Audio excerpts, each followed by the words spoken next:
Hello welcome my YouTube channel. म चाहिँ हजुरहरूकै प्यारो एकदम अप्रिय त के भन्नु, हजुरहरूकै एकदम मिल्ने साथी सुमन। म चाहिँ अहिले यसो कोरियाको यसो जङ्गलै भनौँ न, अब यो जङ्गलमा छु। यो जङ्गल सुकेका रुख छन् यतिखेर भर्खर। अब अहिले चाहिँ मार्चको आज 15 तारिक हो, मार्च लाग्यो। अब हल्का अब मार्च अन्तिमदेखि हरियो पलाउन थाल्छ। यो चाहिँ हाम्रो कम्पनी, मैले काम गर्ने कोरियाको हाल कम्पनी। यो चाहिँ छुङचाङ नामदोको खुङजुमा पर्छ। यहाँ आएको लगभग म 2-3 महिना भयो, 3 महिना जति भयो।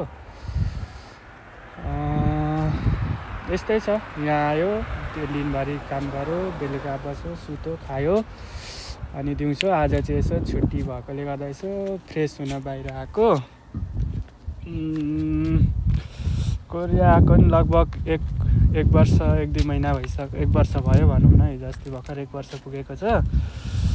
1 वर्षमा अब कति काम गरियो, के गरियो, कहिले कता गइयो, कहिले के गरियो, कहिले काम परिवर्तन भयो, मान्छे परिवर्तन भयो, संसारै परिवर्तन भयो जस्तो लागिरहेछ। 1 वर्ष भनेको त अब यस्तो रुखहरूले पनि अब पहिला हरिया रुखहरू नि सुकिएर फेरि हरियो पलाउनको लागि सुकेर यस्तो उजाड भएको छ भने हाम्रो जिन्दगी पनि त्यस्तै हो। रुख जस्तै कहिले उजाड हुन्छ, कहिले के हुन्छ भने कहिले उजाड हुन्छ, यस्तै कहिले भने रुख जस्तै हरियो भइन्छ।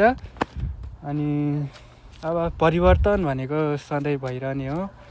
मान्छे परिवर्तन जति नै भए पनि नराम्रो काम कहिले गर्नु नपरोस्। अब कहिले काहीँ राम्रो काम गर्दै पनि गल्ती हुनसक्छ। अब त्यो गल्ती भनेको त हरकै मान्छेले गर्ने एउटा के भनौँ न, समयको खेल हो, या कुनै परिस्थितिले मान्छेलाई गलत बनाउँछ। चाहँदा नचाहँदै पनि गलत भइन्छ कहिलेकाहीँ। अब त्यो गल्ती दोहोऱ्याइरहने होइन, त्यो गल्तीबाट सुधारेर केही नयाँ एकदम के भन्ने, एकदम राम्रो काम गर्यो भने त्यो गल्तीलाई पनि स्वीकार हुन सक्दछ। तर यस्तै छ, अब कोरियामा काम गरिँदैछ, रमाइँदैछ भनौँ। जस्तो दुःख भए पनि अब के गर्नु, सबैलाई पैसा चाहिएको छ। पैसाले नै सबै बाटो देखाउँछ, पैसाले नै आफ्नो मान्छे चिनाउँछ, पैसाले नै परै बनाउँदो रहेछ। त अब पैसा ठुलो होइन, जिन्दगी ठुलो हो भन्नु भने अब त्यही पैसाले यहाँ श्रम गर्न विदेशमा आइएको छ, यस्तो उजाड ठाउँमा। यस्तै छ, यहाँ चाहिँ कुकुर भुक्दैछ पुरा, यस्तै छ। अब अरू त के भन्नु र, मान्छे भनेको त्यही त हो। पैसा हुँदा पैसा केही होइन जस्तो लाग्छ, पैसा नहुँदा पैसा नै ठुलो हो जस्तो लाग्छ। तर माया पनि उत्तिकै महत्त्व छ जिन्दगीमा।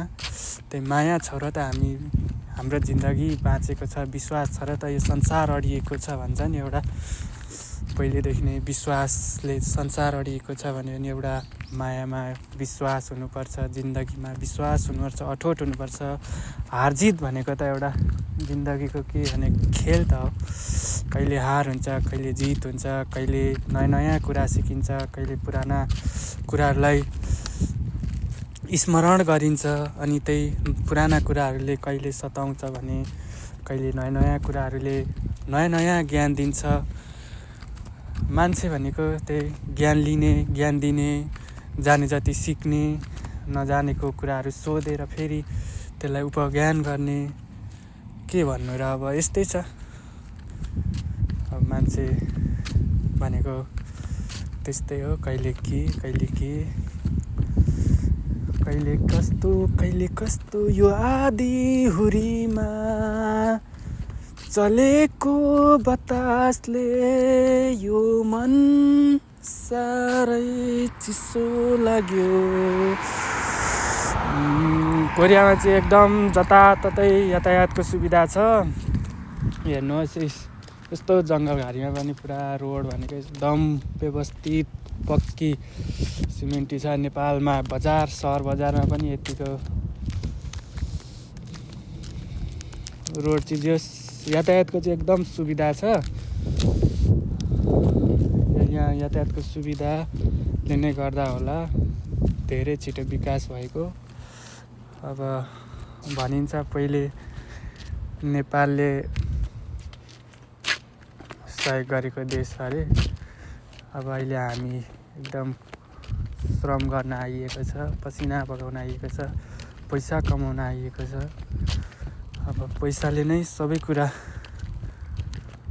त पाइँदैन, तर पाइँदैन भनेर नि के गर्नु र। अब पैसा बिना केही नहुँदो रहेछ भन्नु पनि अब त्यस्तै होला, भन्नुपर्छ। पैसाले खुसी बनाउँछ, पैसाले जिन्दगी बनाउँछ, पैसाले एउटा भविष्य बनाउँछ हैन। यस्तै छ। अब okay bye, see you next time. अब के बोल्यो हजुरहरूले?